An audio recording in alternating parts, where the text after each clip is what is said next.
A bill is making its way through the Minnesota House that would restore the right to vote to convicted felons after they are released from incarceration. Not allowing the right to vote to those we have deemed safe to reenter the community does not further a criminal justice purpose. Restoring voting rights to those convicted of a felony crime but no longer incarcerated is one of the ways to help facilitate reintegration into the community. The bill has been bouncing around the legislature for a few years, but Frazier feels confident it could pass this session. It goes before the House Ways and Means Committee on Monday. Currently, voting rights are not restored until a person's sentence has been fully discharged or they are no longer under any parole or probation supervision. Representative Cedrick Frazier stopped by our studio this week to talk about this issue and the public safety bill, and that is today's Newsmakers. So who would get the vote are folks that are no longer incarcerated. So you may still be convicted as a felony, you may be on parole or probation, but you are no longer incarcerated. You're back in the community, you're working a job, you're helping take care of your family, you're paying taxes. You would get your vote would be restored. So now you would have your voice back to participate in our democracy and electoral process. You've seen a lot of people come out and testify about this, some that you didn't know were going to be That's there right. until the committee. What do you think that says? I think that says that there's a lot of energy. People are ready. Now, what we have to know is this bill has been around for almost 10 years. People are ready and they think this is time to get it done. So, some of the opposition goes back to a sticky issue about victims. And what's your response to that? My response, we talked to victims. We had a letter of support from a group of several victim advocacy groups. And there was a victim that testified the other day and spoke about how they wanted accountability, but they also wanted people to be restored. They believe in a restorative process. And I think that's what we should focus on as legislators.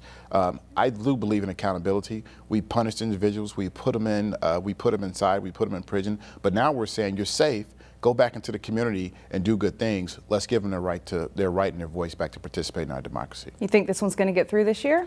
I'm pretty confident this is going to get through this year. All right, let's talk a little bit about public safety. Pretty large bill. What's innovative and different about it? What's innovative and different is we've taken a different tack. We're focusing on some of the intervention and prevention programs. There are plenty of community groups out there, and if you probably saw, if you watched that committee as well, a lot of community groups came out and testified, victim advocate groups, groups that are working with individuals that are re-entering the community to make sure they have a good path back into the community so they don't have to go back into the criminal justice system. We really took a big focus on that with $150 million for those type of organizations to work with their local governments and also with local law enforcement. And then we took a tack to look at how do we give local law enforcement the tools and the resources they need to solve crimes. Oftentimes we looked at some of our local communities and we saw that there's a real low clearance rate, meaning that individuals that have committed crimes are still out there. We want to make sure those cases get solved to take those individuals out of the community so they can't commit more harm. And something we hear here in the suburbs is police departments having a hard time with retention and recruitment. Is there anything in the bill to address that? Yeah, there are pieces in there to allow law enforcement to use some resources to find ways to bring in more personnel, but also to hire individuals to deal with evidence processing, investigatory processing, to free up officers that may be doing that work to put them out in the community to patrol or look into issues that they may need to solve in the community. And we'll be working on some things later to work around recruitment and retention. That was a part of my larger bill that I had last year. That bill has been reintroduced. We'll be having that conversation.